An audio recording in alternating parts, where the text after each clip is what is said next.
of the Texas Rangers, starring Joel McRae as Ranger Jace Pearson. Another authentic reenactment of a case transcribed from the files of the Texas Rangers.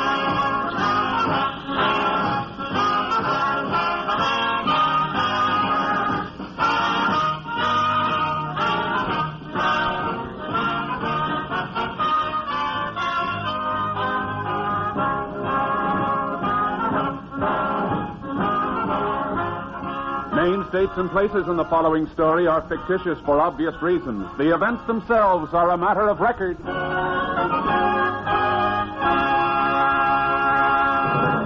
Beginning today and continuing all week, there are many new programs returning to the NBC schedule. And you'll find a couple of your old favorites in new time periods as well. Today, Theater Guild on the Air returns for the fall season on NBC with a special dramatization of The Wisteria Trees, co-starring Helen Hayes and Joseph Cotton. Later, Dragnet, the authentic stories of your police force in action, begins a new series of Sunday evening broadcasts. On Tuesday, NBC's own Red Skelton returns to the fold to bring you 30 minutes of his hilarious antics. And the same day, Tuesday, Dean Martin and Jerry Lewis also begin a new series on the NBC radio network. Thursday evening, you'll find Truth or Consequences on a new day at a new time, too.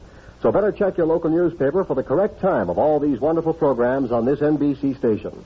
Remember, today, hear both Theater Guild on the Air, co-starring Helen Hayes and Joseph Cotton, and Dragnet for action-packed listening on NBC. Now, today's Tales of the Texas Rangers.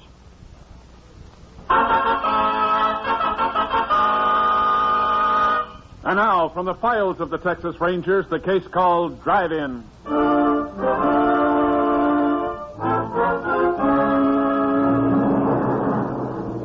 It is 9:45 on a Saturday night in July 1947. At a drive-in theater 3 miles outside Corvell, Texas, a boy in his late teens walks between the rows of cars on the darkened lot and approaches an old convertible parked near the exit. In the driver's seat of the convertible, a 15-year-old girl sits watching the movie. What's the name? Don't They're say getting ready to leave? You turn that I thing off. took this privately. Turn it off. Stick 'em there. No time to be watching a movie now. You might have to start driving any minute. They're really getting ready to leave, huh? I don't know. You should have left 20 minutes ago. Oh, maybe they want to see the show again. It's a good picture. Oh. Hey, sure, it's a pretty car they got. They ought to have a lot of money. What do you think I picked it? How much money you reckon we'll get from them? How do I know? You said if we was to get $100, we could get married. Yeah. Maybe if we was to get $200, we could go to Dallas for a honeymoon. Could we, Al? Sure, baby. Because I've never been to Dallas. You got your gun ready to use on there? Will you quit your yapping? Okay. Only trying to make sure everything goes good. Sound like you don't even want me here. Yeah, sure I do, baby. You know that. Done nothing but yell at me the whole night. I've been trying to think. This thing has to go off just right. You know what you got to do. Sure. Reckon you'll shoot them people? Maybe. To get me into trouble. Wish I could be there when you use the gun. This gun so bad they won't... Here they come. Oh, shoot them?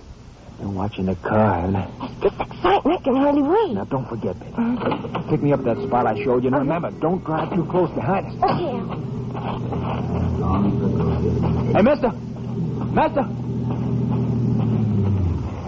What's the trouble? My car's out of gas. Can you give me a ride to the nearest filling station? Well, I reckon we can. All right with you, Ruth? Oh, sure, Jim. Yeah. Hop in the back, son. We'll take you. Oh, thanks a lot, mister. Oh, sure glad you stopped me. My girl and me, we've been waiting 20 minutes for someone to come out. Did you like the picture? What? Oh, yes, ma'am. Real good. We thought so, too. We almost stayed to see you a second time. Reckon I can turn on my headlights now. The way they make you keep your parking lights on these drive-ins, I almost miss seeing you standing there. Sure lucky for me you didn't. My girl's supposed to be home early. Gosh, I feel like kicking myself letting the car run out of gas. Maybe we can bring you back to the filling station. Might be a long time before you get a ride otherwise. Oh, you don't have to do that, mister. Oh, we'll be happy to do it. Oh, honey. Oh, of course you will. I remember how it was when my wife's folks were always reading the riot act to me for bringing her home late. We didn't have driving movies then. Shut up, mister. What? Why? When you get to the crossroad, turn left, away from town. What? Do like I say. You don't, I'm going to put a bullet right in your Oh, head. Jim. Now, Jim. look here, Quit son. that talking. Uh-huh. Now turn left. Oh. Just so you know I ain't fooling, I'm clicking his hammer back.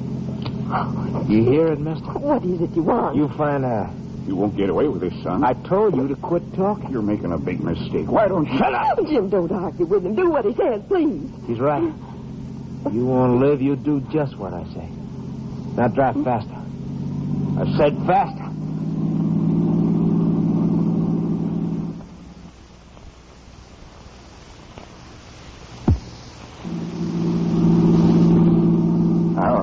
How much further you want me to go? I'll tell you when to stop. You have to press that gun so hard in the back of my neck. I'm keeping it right where it is. Jim, please don't argue with him. This is far enough.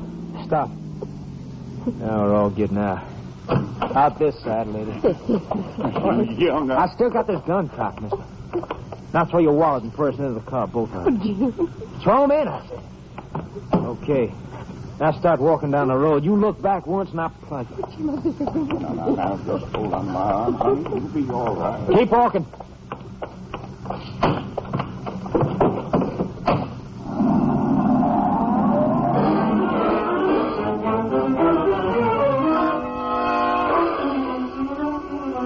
Half an hour later, the couple stopped the passing truck, which took them into the sheriff's office at Corvell. The sheriff, who was in another part of the county, was notified. He ordered an all-points bulletin to be sent out on the stolen car and requested the Texas Rangers to begin the investigation. Upon arrival at the sheriff's office, Ranger Jace Pearson began taking statements from the two victims. Now, I'd just like to go over a few things to make sure we have them straight. Mr. Harper, you say you had $37 in your wallet? That's right, Ranger. And Ruth had $5 in her purse. Oh, 5 and some change, Jim. It was closer to 6. Uh-huh. The boy who robbed you, all you remember about him is that he was heavy-set and not too tall. Well, I know he was shorter than Ruth, and she's 5'8". Wish we could tell you more, but it was pretty dark the whole time he was with us. Couldn't get a good look at his face. Ranger, I just remembered something about him I forgot to tell you before. I don't know if it'll help. Anything will help, Mrs. Harper. Well, I did notice that he had his sleeves rolled up right to his shoulders like he was trying to show off his muscles. I see. Now about this girl the fellow said he was with. Did you... Oh, hello, Sheriff. Well, howdy, Jake. Folks, I'm sorry I wasn't here sooner, but at least I got some good news for you. Oh, what's that, Sheriff? They found your car just a few minutes ago. Oh, that's a relief. Where'd they find it, Sheriff? A couple of miles from where the holdup took place. Just got it on the radio as I was driving up. I told them I'd relay the message on to you. Can someone take us out there? Well, that won't be necessary, Mr. Harper. They're towing it in right now. Towing it in? Yes, ma'am, so they won't destroy any evidence. Well, I'm sure glad we've got it back. The fellow that held you folks up, was he working alone? Mr. and Mrs. Harper think there was a girl in it with him. That's right. But like we told the ranger, we didn't see her. She probably followed and picked him up after he ditched your car. That sounds like the tow truck coming in now. Yeah, that's him. I expect we better get out there. I sure hope that little rat didn't get my typewriter. Typewriter? Yeah. I was bringing it home to do some work over Sunday. Put it in the back seat of the car when Ruth picked me up at the office. Well, it won't be long before we know if he took it. That boy seems so nice at first. Well, there's just no telling about people, is there? No, ma'am. Especially that one. Back of my neck still hurts where he was pressing the gun against it. Oh, that kid's vicious. Real vicious. We'll do everything we can to catch him before he gets rough with anybody else. The car is right over there. I'll make you out a receipt for it. Will you have to keep it here? Only for tonight, till the lab has a chance to go over it. We'll see that you get a ride home, folks. Thanks, Sheriff. Let me see. Oh, wait a minute, Mr. Harper. Don't touch the door handle. It hasn't been gone over for prints yet. Oh, sorry, Ranger. It's all right. I'll just shine my light through the window here. Oh, that's what I was afraid of. Typewriter's gone. Oh, I dear. don't suppose you know the serial number. No, but I reckon I've got it at home with a guarantee. We'll alert dealers in second-hand stores in case he tries to sell it someplace. Honey, didn't you have a package in there, too? Oh, why, yes. I almost forgot about it. A couple pair of stockings I bought this afternoon.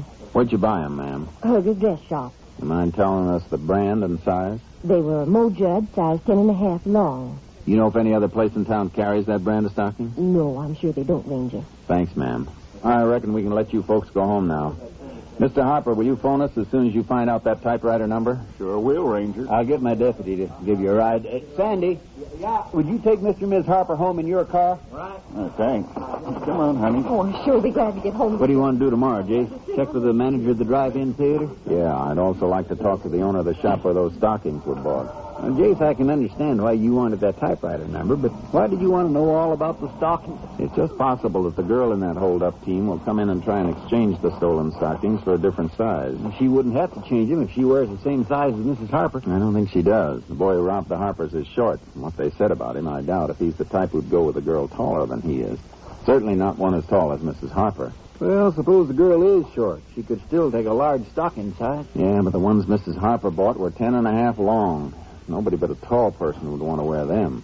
You could be right, Jace. I'll phone the woman who owns the dress shop first thing in the morning. It's only a chance, but I believe it's worth a try.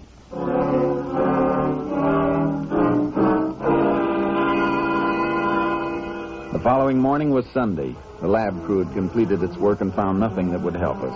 At 10 a.m., the sheriff called Mrs. Herger, the owner of the dress shop, and asked her to come down and open up her store. She agreed to meet us in 15 minutes. We went there and waited. Main Street sure is quiet Sunday morning. Uh-huh. You'd never believe this street was chock full of cars yesterday. Didn't Mrs. Herger say she was coming right down? Sure, Jace. If you know how women are, she'll be along. Sure hope she'll be able to locate the sales slip on those stockings. Yeah, we're lucky today's Sunday. If the girl does try to exchange them, she won't be able to do it till tomorrow. I believe that's Mrs. Herger's car now, coming around the corner.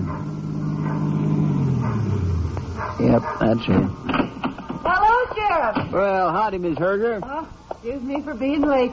But Emery took off in the car, and I had to wait till he got back. That's all right, ma'am. That Emery. Every time I need the car, he's got it. Sorry we had to trouble you in the first place. Oh, no trouble.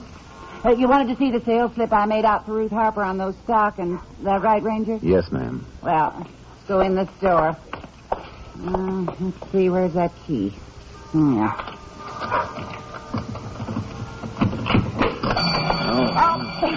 I always forget that burglar alarm. Here, let me get my other key and turn that thing off. Oh, lucky I got a couple of police officers with me. Somebody'd have me arrested for breaking in my own store. Would you like us to wait here while you look up that slip? No. Come on over to the counter. It might take me a while to find it, seeing as how Mrs. Harper doesn't have a charge account. I'll just get my sales book. She came in here about 4 o'clock yesterday, didn't she? I believe she said it was about 5. Yeah, I remember now. You know what size she bought? 10.5 long. Let's see. No, that's medium length. Oh, here it is. 2 pairs of 10.5 long. She gave me a $10 bill. What's the number on the sales slip, Mrs. Herger? 5040. You want to take it along, Ranger? No, ma'am. We just want to remember it. A girl may come in and try to exchange those stockings. If she does, we'd like you to phone us and keep her here till we come. Well, how am I going to do that? We leave that up to you, but it's important that she stays in this store till we get here. Well, when do you figure she'll show up? Maybe tomorrow, maybe the next day, maybe not at all. You think you can handle it? Well, I never tried anything like this before, but I'll do my best.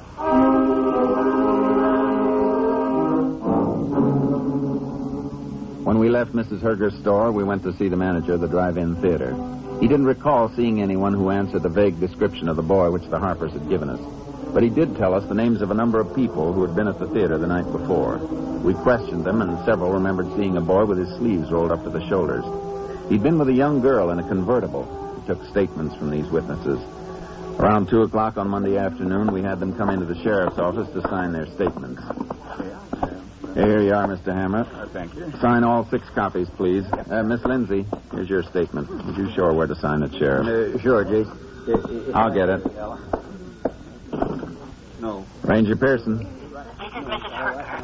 I can't talk loud. What is it, ma'am? There's a girl here with the same stockings I sold to Mrs. Harper. She wants to exchange them. We'll be right over. Well, I don't know how long I can keep her, Ranger. You better hurry.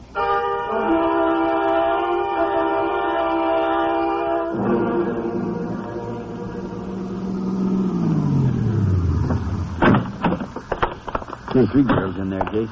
Any of them could be the one we're after. Yeah. I don't see Miss Herger. There she is now, coming toward the front of the store. Ranger. Where is she, ma'am? Look over my shoulder, straight down the counter. See the one at the end with the mousy hair? Uh-huh. Where are the stockings she brought in? On the counter, right next to where she's standing. Sales slip is there, too. Thanks, Mrs. Herger. Hey, you were right about her not being tall. Yeah. I think she's got an idea we're coming after her. She looks nervous, all right. Don't think she'll try to run for it, do you, Jim? In one direction she can go, right out this way. Excuse me, miss. Hey! We'd like to see those stockings. They're mine. If you don't mind, we'll take a look at the sales slip. Now, there it is on the counter, Jace. I'll get it. You leave them stockings alone. Sales slip checks out 5040. Give me them stockings. Just a minute, young lady. Where'd you get them? They're mine. We think they were stolen. Well, I didn't steal them. Maybe not, but we'd like to hear all about how you did get them. Come on, miss.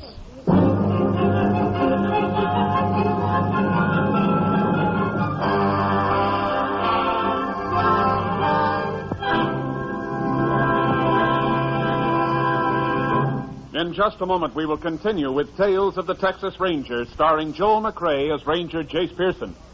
We often hear the phrase, the American way. But do you ever stop to think just what that means?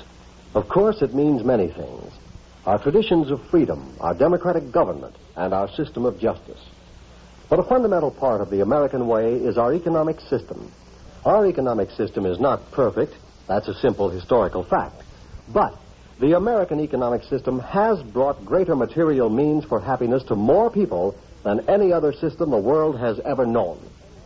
Especially in these critical times, all of us should work to defend and improve this system. And the best way to defend and improve our economic system is to learn how it works. You can get a free booklet explaining our economy by writing to Box 10, Times Square Station, New York City. Just write to Box 10, Times Square Station, New York City, and ask for your free copy of The Miracle of America.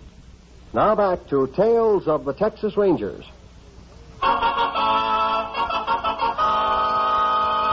We continue now with Tales of the Texas Rangers and our authentic story, Drive-In.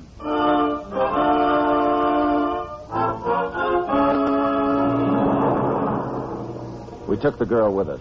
In the car, we learned that her name was Grace Maud Compton. She lived in a house on the outskirts of town with her mother, who worked as a waitress in an all-night diner. When we questioned Grace Maud about Saturday night's robbery, she was sullen and denied knowing anything about it. We decided to take her out and discuss the matter with her mother. On the way, we tried to talk to her some more. Her sullenness changed to hysteria. I didn't steal no stockings, and I didn't rob nothing from no people in the car. Your boyfriend did, and you helped. I ain't got a boyfriend. Where were you Saturday night, Grace Maud? I keep telling you I was home. But you can't prove it. Why do I have to prove it? Why do you keep picking on Nobody's me? picking on you. You are so. Everybody's always picking on me. Your mother's not going to be very happy when she finds out you're in trouble. I ain't in trouble. Besides, you can't talk to Ma. She's sleeping. I'm afraid we'll have to wake her up. Ma don't like to be woke up. She gets sore when she's woke up before getting up time. That's your place up ahead? Yeah.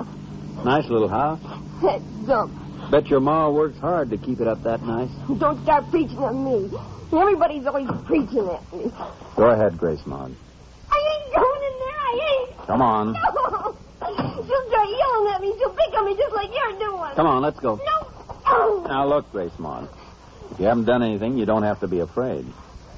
I ain't afraid. And we'll just have a little talk with you and your mother. There's nothing she can tell you. We'll see about that. Come on. Told you I couldn't say nothing. I ain't afraid of you or her. All right, to go in? Yeah. Door's unlocked. All right, go get your mother. I didn't know she... That's you, Grace Maud? Yeah? Who's out there with you? Hey, I want to talk to you. Who is it? Police officers, ma'am. I'll be right out. You see, I'll catch you. You woke her up, and I'm going to catch you. Do you have anything you want to tell us before your mother comes out? There you go picking on me again. Why are you running... All right, Grace Maud. He's the way I love. I worked all night and I was sleeping. I'm sorry we had to wake you up, Now, ma'am. what's this all about? I didn't do nothing. Be Ma. quiet, Grace Maud. What's the trouble, Ranger? We think your daughter might have had something to do with a holdup on Saturday night. I didn't. I tell you, I didn't. Hold up.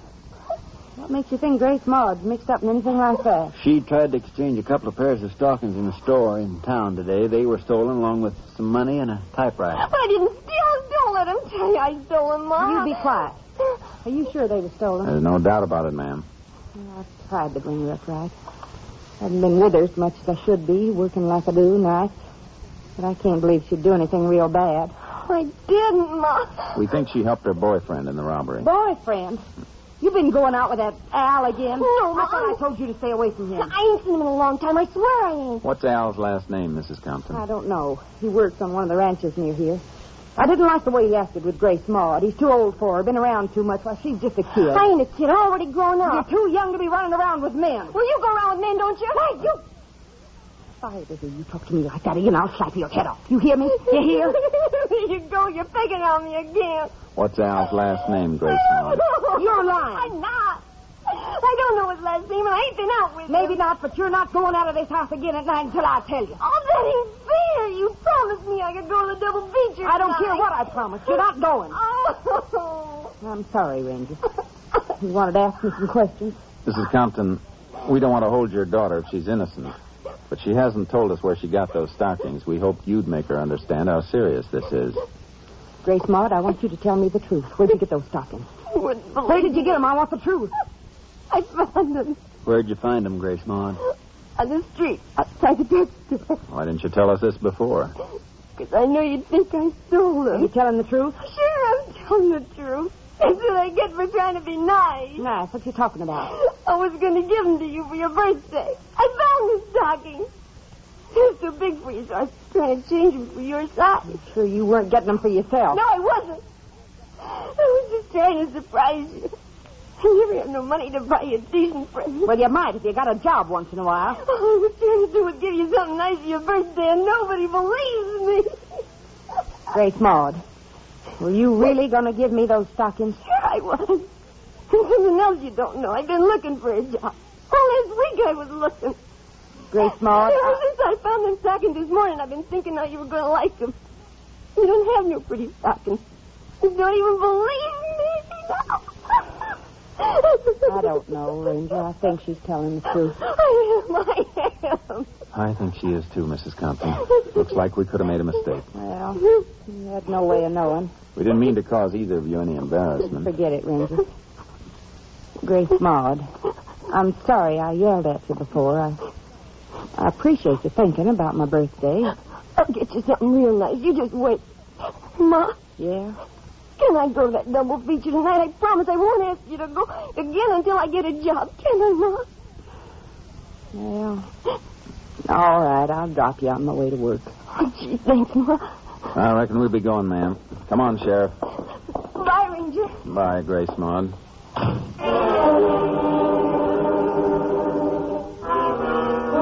We didn't believe a word Grace Maud had said. She'd fooled her mother, and we wanted her to think she'd fooled us. We're pretty sure her plans went beyond seeing a movie that night, and we hoped sooner or later she'd lead us to her boyfriend. We waited near the house in our car till a little after 7 that evening. Grace Maud and her mother came out and got into an old jalopy. We followed them into town. Mrs. Compton let Grace Maud out in front of the theater. We parked half a block down the street and waited. I reckon we got ourselves a lot of time to kill before she comes out of that picture show. Uh-huh. What if she doesn't try to get in touch with her boyfriend tonight? We just keep watching her until she does. Maybe I could get a couple of deputies to stay. Chase, she didn't go in that movie house after all. No, she's starting down the street. Yeah, right toward us. If she sees us, we're Get finished. down in the seat as far as you can. Yeah. Lucky you haven't got your horse trailer hooked on back, or she'd spot us sure. Yeah, let's just hope she doesn't see the radio aerials. I can hear her now. Sounds like she's still heading this way. Yeah. Keep it low, Sheriff. Boy, I was sure she'd notice us. Where's she going? She just turned the corner into a side street. Come on. You reckon she's going someplace to meet him now? It's hard to say. I've been thinking about this Al fella Grace Maud's mother mentioned today. Wondering if he's the one we're after. So have I. Didn't want to ask too many questions about him. Watch it going around the corner, Sheriff. Hey, Jace. With that fellow in the convertible, it's her. They're pulling away. Stay here and watch where they go. I'll get the car and pick you up in a few seconds.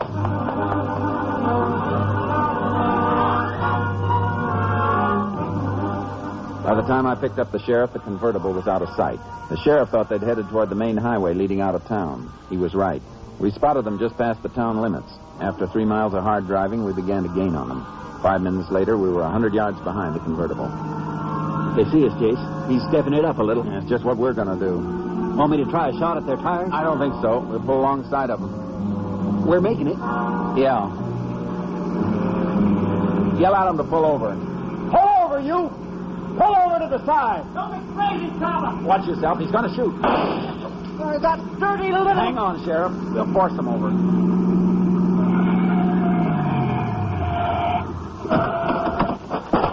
He's making a break for that brush. Stay with the girl. I'll get him. You keep quiet, big fella. Drop the gun, you. Didn't want to think of you, Ranger. I'm warning you. If you don't want to get hurt, come out of that brush with your hands up. Shut up! Hadn't been for you being so dumb, I wouldn't be here now. I don't want to hurt you, son. Drop that gun and come out with your hands up. This is your last chance. Yeah? Oh, my shoulder. Give me that gun. Now get up. Oh, my shoulder. Get up. Let's go. Oh, listen to that old yapping. Shut up, you big mouth. Come on. Oh, your shoulder's weak. Oh, you cut down real quick. Handcuff them together, Sheriff. I wish there was something I could do for you, Al. You've done enough. I wish I had my gun. I'd put a slug right through your stupid head. Come on, Sheriff. Let's get these two back to town.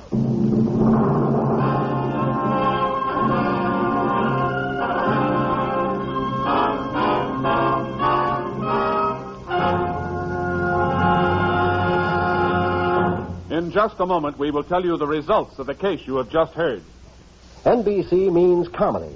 And Tuesday's the day this week for you to start laughing with Dean Martin and Jerry Lewis and Red Skelton. That's right. This Tuesday evening, you'll hear both these great comedy programs when they begin the new fall season on NBC and this station. Dean Martin and Jerry Lewis will have Rosemary Clooney as their guest this Tuesday evening.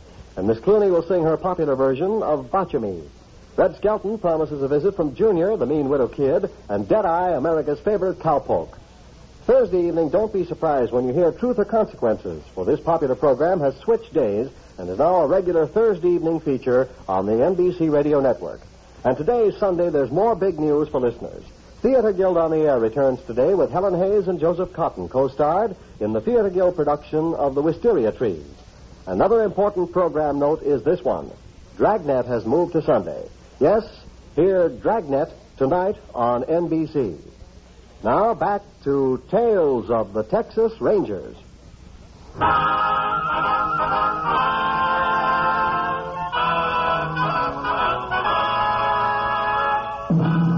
And now, here are the results of the case you have just heard. A typewriter identified as the one stolen from Jim Harper was found among Al Bennett's possessions. Bennett confessed to the robbing of Harper and his wife, naming Grace Maud Compton as his accomplice. Grace Maud was sent to the state school for girls at Gainesville. Al Bennett was convicted of armed robbery and is now serving a 25-year term at Huntsville Penitentiary. Now, here is an important announcement from the star of our show, Joel McCrea. Folks, tonight marks the concluding performance, for a while at least, of Tales of the Texas Rangers. We've really enjoyed bringing these stories to you and hope that someday we'll be back with you again.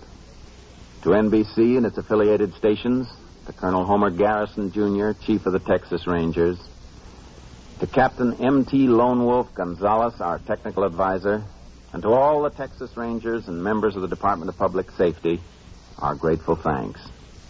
And we're particularly grateful to those of you who've taken the time to send us your cards and letters. After all, they are the only sure way of telling that you liked our show. Thanks, folks. Thanks a lot. Good night. You have just heard Joel McCrea in another authentic reenactment of a case from the files of the Texas Rangers.